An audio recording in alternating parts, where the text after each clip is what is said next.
ইতিহাসের পাতায় বড় দামি দামি ব্যক্তিত্বদেরকে পাওয়া যায়। আপনি আর কত দামি? আবু তালেবের চেয়ে দামি? যাকে দেখলে পারস্য সম্রাট দাঁড়ায় যেত, যাকে দেখলে রুম সম্রাট চেয়ার ছেড়ে দিত, ওর চেয়ে দামি? বাইতুল্লাহর চাবি যাদের কাছে, বাইতুল্লাহর মোতাল্লি যারা, নাইলে দাদা কেন বলল আমার উট দিয়া দে, ওয়ালিল বাইতি রব্বা, বাড়ির মালিক আছে, আমি মোতাল্লি হইলে কি হবে, মালিক আছে, ও বাড়ি বাঁচাইলে বাঁচাবে, না হইলে না বাঁচাবে। আবু তালেবের চেয়ে বেশি দামি আপনি, যাকে মুহাম্মদুর রাসূলুল্লাহ কবরে নামাইছেন, 2 হাত দিয়ে নামাইছেন, 2 হাত দিয়ে। চিনেন এই 2 হাত? মুহাম্মদুর রাসূলুল্লাহর 2 হাত চিনেন? যার হাতের ইশারা পাইলে ভাগ্য খোলে, শুধু ইশারা পাইলে। গুই সাপকে ইশারা করছিল আইয়ুহাদ দাব, ও চিৎকার দিয়ে উঠছে, জীবিতটা না, মৃত্যু ছিল, মরা ছিল, ও জীবিত হয়ে চিৎকার দিয়ে উঠছে পিওর আরবি ভাষায়, লাউড স্পিকারের মতো আওয়াজ দিয়া, লব্বাইক ওয়া সাদাইক ইয়া যাইনা ওয়াফা ইয়াউমিল কিয়ামা, ও কিয়ামতের রাজা, আমার ভাগ্য খুলে গেছে। সুবহানাল্লাহ। ওই হাতে আনাস ইবনে মালিক রাদিয়াল্লাহু তাআলা আনহুর দস্তরখানে খায়া হাতটা মুছছেন শুধু। জীবনে উনি এটাকে পানি দিয়ে পরিষ্কার করেন না, আগুন দিয়ে পরিষ্কার করতেন। মেহমানকে অবাক করে দিতেন, মেহমান জিজ্ঞাসা করতো আগুন দিয়ে পরিষ্কার? একটা সুতো তো পড়লো না, এই জাদু কোত্থেকে শিখলা? উনি হাসতেন আর বলতেন জাদু না, মুহাম্মদুর রাসূলুল্লাহর হাতের ছোঁয়া। সুবহানাল্লাহ। যার হাতের ছোঁয়া লাগলে আগুন সুতা পড়াইতে পারে না, ওই হাত দিয়ে কবরে নামাইছেন। যার পিঠের ছোঁয়া লাগলে খেজুর গাছের ভাগ্য খোলে। জুমার খুতবা দিতেন খেজুর গাছের পিঠ লাগায়া, মেম্বারে পা দিতে দেরি, খেজুর গাছ বাচ্চার মতো কানতে দেরি করে নাই, বাচ্চার কান্নাকেও ফেল করে দিছে। সারা মসজিদ তাকায় তাকায় দেখতেছিল কার বাচ্চা কাঁদে। ভালো মতে কান লাগানোর পরে দেখে খেজুর গাছ কাঁদে। আল্লাহর রাসূল নাইমা এসে সান্ত্বনা দিছে, কাঁদিস না, তুই দুনিয়ায় আমাকে খেজুর খাওয়াইতে পারিস নাই, তুই তো মরা খেজুর গাছ, শুকনা খেজুর গাছ, কোত্থেকে আমাকে খেজুর খাওয়াবি? তোকে জান্নাতে নিয়ে যাব, তুই খেজুর দিবি, আমি মজা করে খাবো। যতদিন জান্নাতে না নিয়ে যাই, তোকে পায়ের নিচে গেড়া দিব, তোর উপরে পা দিয়া মেম্বরে উঠবো। আমার বয়স হয়েছে, আমি আর দাঁড়ায় বয়ান দিতে পারি না। যার পিঠের ছোঁয়া পাইলে ভাগ্য খোলে। আবু তালেব তো 2 হাতের ছোঁয়া পাইছেন, 2 হাতে কবরে নামাইছেন। মনে হয় বুঝবেন না আপনারা। 6 বছর 6 মাস বয়সে, 6 বছর বয়সে মা মারা গেছে, 6 বছর 6 মাস বয়সে দাদা মারা গেছেন। তারপরে আবু তালেবের কাছে আসছেন, ওনার অধীনে আসছেন, ওনার দায়িত্বে আসছেন। মাও নাই, বাবাও নাই, বোনও নাই, ভাইও নাই, কেউ নাই, এতিম, দুনিয়ার এতিমদের লিডার। চাচার বুকে না জানি কত রাত্র ঘুমাইছেন। এক রেওয়ায়াতে আছে আম্মাজান মারা যাওয়ার পরে 3 বছর আল্লাহর রাসূল স্বাভাবিক ছিলেন না। বসে থাকলে বসে থাকতেন, তাকায় থাকলে তাকায় থাকতেন। আবু তালেব 3 বছরের যত্ন দিয়া স্বাভাবিক করে তুলছেন। সুবহানাল্লাহ। তাইলে কত রাত্রে যে বুকে, চাচার বুকে ঘুমাইছেন দুনিয়া জানে না। 44 বছর লালন পালন করছেন। হায় হায়, হাতের ছোঁয়া কোনো কাজ দেয় নাই, কোনো কাজ দেয় নাই। বরং কিতাবে পাওয়া যায় আল্লাহর রাসূল রাইখা উপরের দিকে তাকায় চোখের পানি ছেড়া একটা চিৎকার দিছে, আম্মি আম্মি, চাচা চাচা চাচা, মা তারাক্তালি সাবিলা, আমার জন্য কোনো সুযোগ রেখা গেলেন না, আমি আপনার কিচ্ছু করতে পারলাম না, আপনি আমার কোনো কথাই কর্ণপাত করলেন না, কোনো কথাই মানলেন না। আপনি আর চেয়ে বেশি দামি দুনিয়াতে? আপনি আবু তালেবের ইতিহাসই জানেন না। এই জন্য আসেন তওবা করি আল্লাহর কাছে, তওবা। আজকে সূর্য দামরাইতে ডুবছে চিৎকার দিতে দিতে। কি চিৎকার দিতে দিতে ডুবছে জানেন? লান আউদ ফি হায়াতিকা আবাদা। হতে পারে দামরার মানুষ কাল সকালে কেউ তোমরা আমাকে উঠতে দেখবে না। আর এরকম জমিন আমার দেখা আছে এই দুই চোখে, এক রাত্রে মাটির সাথে মিশায় দিছে। ওই জমিন দেখা আছে যে জমিনে ঈসা আলাইহিস সালাম জিজ্ঞাসা করছিলেন, কাইফা দাম্মারাকুমুল্লাহু তাদমিরা, তোমাদেরকে আল্লাহ সমূলে ধ্বংস করলেন কি কইরা?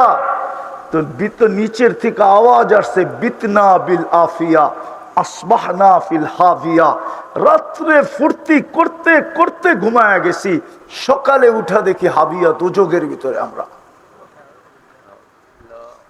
আজকে সূর্য বলতে বলতে ডুবছে, কালকে সকালে যদি উঠতে দেখি তা আরেকটা স্লোগান দিতে দিতে উঠবে, আনা ইয়াউমুন জাদিদ ফাকতানিম, আমি নতুন দিন তোর জন্য সুবর্ণ সুযোগ মনে কর।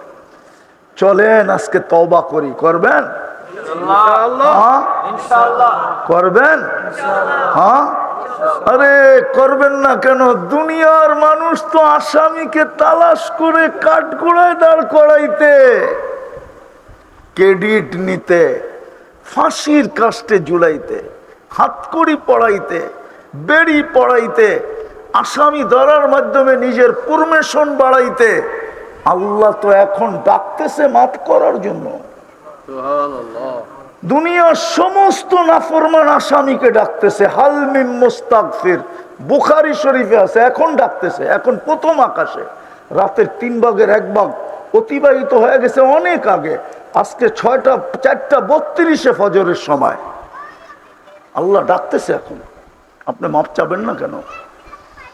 চাবেন? কে কে চাবেন দেখি? পাক্কা ওয়াদা? তাইলে বলেন, আল্লাহ অতীত থেকে তওবা করলাম। বলেন বলেন বলেন, অতীত থেকে তওবা করলাম। নামান যদি মনের থেকে কইরা থাকো যুবক, রব্বে কাবার কসম তুমি এখন নিষ্পাপ। যদি আসলেই তুমি লজ্জিত হয়ে কইরা থাকো, তুমি এখন নিষ্পাপ, তোমার কোনো পাপ নাই। আত্তাইবু মিনাজ যামবিল কামান লা যামবা লা। আর এই উম্মতের জন্য তো আরো আগে সময় লম্বা হয়ে যেতেছে। এই উম্মতের তো মাপও চাইতে হয় না। আপনি তো জানেন না আপনার ক্রেডিট কত, আপনার দাম কত, ভ্যালু কত, ইজ্জত কত, সম্মান কত আল্লাহর কাছে, মানুষের কাছে না। মানুষ মানুষকে দাম দিতে জানে না। মানুষ যদি মানুষকে দাম দিতে জানতো তো 1 কাপ চায়ের জন্য মানুষ মারল কি করে? বাংলাদেশের পত্রিকায় নাই 1 কাপ চায়ের জন্য মানুষ মারছে? চায়ের দাম বেশি না বিচির দাম বেশি? বিচি আপনি বুঝবেন না, যুবকরা বিচি বুঝে। ওটার দাম বেশি না চায়ের দাম বেশি? কোনটার দাম বেশি? 10 টাকার বাদামের জন্য বাংলাদেশের পত্রিকায় আছে 10 টাকার বাদামের জন্য মানুষ বেড়াতেছে। মানুষ মানুষের দাম দিতে জানে না। মানুষ যদি মানুষকে দাম দিতে জানতো, হায় হায় হায় হায়, আবার মিডিয়ায় চলে যাবে কথাটা। তাইলে আমার সমাজের মানুষগুলা নিজের পদবিটা অফিস পর্যন্ত সীমাবদ্ধ রাখতো, অফিস পর্যন্ত। অফিসের বাহিরে এসে কোনোদিন ঠাট দেখাইতো না যে আমি এত বড় অফিসার। ও তো এই সমাজের ছেলে, ঠিক না? এই ভাষার ছেলে, ঠিক না? এই মাটির ছেলে, ঠিক না? দুনিয়া হাজারো দেশ আছে অফিসের বাহিরে কোনো পদবি নাই, সিভিলে কোনো পদবি নাই। সিভিলে সিভিলে কোনো সিভিলে কোনো হায় হায়, সত্য তো এটাই। হ্যাঁ, মানুষ যদি মানুষ হতাম আমরা, মানুষ যদি মানুষকে দাম দিত, তাহলে এখন বলতে বাধ্য অটোওয়ালার থেকে চান্দা নাই কি করে? হ্যাঁ হ্যাঁ, 500 টাকার সবজি নিয়ে বসছে, উঠতে চান্দা নাই কি করে? ও তো ভাবছে 500 টাকার সবজি 1000 বেচবো, 500 টাকা আমার লাভ হবে। হয়তো আজকের দিনের বাজারটা কোনো মতে ডাইল ভাত হয়ে যাবে। ওর থেকে চান্দা নাই কি করে? হ্যাঁ, হায় হায় হায়।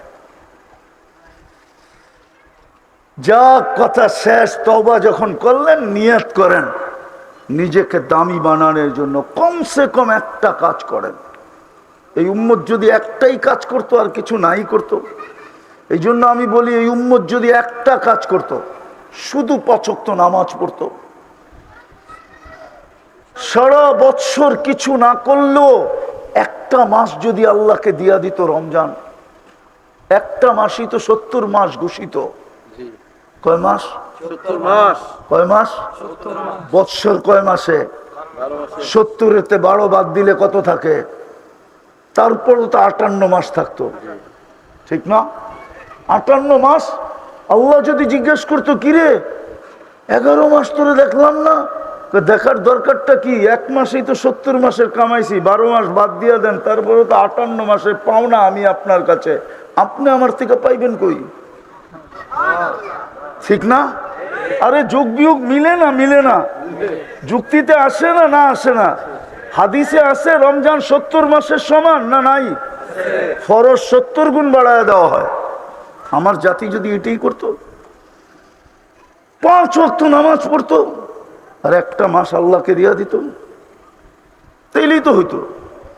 তাইলেও তো আজকে আমাদের দিকে কেউ চোখ উঠানোর সুযোগ হইতো না। নাইলে 250 কোটি, আপনি ওই কথার দিকে যাওয়ারও সময় নেই। 250 কোটি মুসলমান বর্তমানে, 60টা মুসলিম দেশ। ইচ্ছা করলে 4 দেশ সারা দুনিয়া কিনতে পারে। বিশ্বাস মনে হয় না? ওদের চেয়ে বড় টাকা দুনিয়াতে কারো কাছে নাই। কুয়েতের টাকা আমেরিকার টাকার চেয়ে 5 গুণ বড়। বাহরাইনের টাকা আমেরিকার টাকার চেয়ে 4 গুণ বড়। হ্যাঁ, ওমানের টাকা আমেরিকার টাকার চেয়ে 3.5 গুণ বড়। ব্রুনাইয়ের টাকা আমেরিকার টাকার থেকে এতটি বড়, এতটি। ইচ্ছা করলে কিনতে পারে সারা দুনিয়া। তারপরও মুসলমানের এই দুরবস্থা কেন? সামনের মাসের 7 তারিখে 2 বছর হবে ফিলিস্তিনের যুদ্ধ। একটা রুটির টুকরার জন্য ছোট ছোট ছেলেরা মারা যেতেছে, ডেলি লাশ হইতেছে। ওরা 6 ওয়াক্ত নামাজ পড়ে ডেলি। কয় ওয়াক্ত? 5 ওয়াক্ত তো আছেই, জানাজারটাও তো নামাজ, ঠিক না? 6 ওয়াক্ত পড়তেছে ডেলি টানা। আল্লাহ তাকায় দেখে না তো? দেখে না কেন? ফিলিস্তিন আপনারা আমার চেয়ে বেশি চিনেন না। আমি 2010-এ গেছি ফিলিস্তিন, আজ থেকে 15 বছর আগে। রাগ হবেন না, দামরাই ওলামা, দুনিয়া আমার চেয়ে বেশি আপনারা চিনেন না। আমি 103টা দেশ এই 2 চোখে দেখছি, 7টা মহাদেশ দেখছি, এখনো দেখার সুযোগ আছে। হ্যাঁ হ্যাঁ, খালি জাইজামেরার কারণে যাওয়া হয় না। আমাকে দুনিয়া দেখাইতে হবে না। কোরআনে যত মাকামের কথা লেখা আছে, দামরাই দেখা বলতেছি, দামরাই দেখা, কোরআনে যত জায়গার কথা লেখা আছে, মনে হয় টোকাইতে হবে কোনোটা আমার চোখ দেখে নাই, বাকি সব আমার চোখ দেখা ফেলছে। যত নবীজের চিহ্নিত স্থান আছে, আল্লাহ আমাকে সব দেখায় দিছে। 4-5 হাজার সাহাবার কবর হয়তো দেখি নাই, বাকি সব কবর আল্লাহ আমাকে দেখায় দিছে। অহংকার করে বলতেছি না, বোঝানোর জন্য। মুসলমানের এই দুরবস্থা কেন হবে না? কেন? আল্লাহ ডাকে আর 24 ঘন্টা আল্লাহটা বুক করে। অক্সিজেন আল্লাহ, সুস্থতা আল্লাহ, সব আল্লাহর বুক করে। আর আল্লাহ ডাকে, মসজিদে আসে না। কি বলে? আমি ব্যস্ত। কি বলে? শায়দ হাদিস শুনায় দিয়া শেষ করতেছি। আসতেছে মৌত, মালাকুল মৌত এসে প্রথমে একটা চিৎকার দিয়ে কান ফাটায় ফেলবে। একটা চিৎকার দিবে, আইনাল ইস্তেগাল। যেমন পুলিশ পলাতক আসামিকে হাতের নাগালে পাইলে প্রথম চিৎকার দিয়ে একটা বাড়ি দেয়, কই আর ভাগবি। ফেরেশতা চিৎকার দিবে, আইনাল ইস্তেগাল, বল তোর ব্যস্ততা কোথায়। তারপর একটা টান দিবে, রুটাকে বাহির করে আরেকটা চিৎকার দিবে, জালাল ইশতেগাল, তোর ব্যস্ততা শেষ।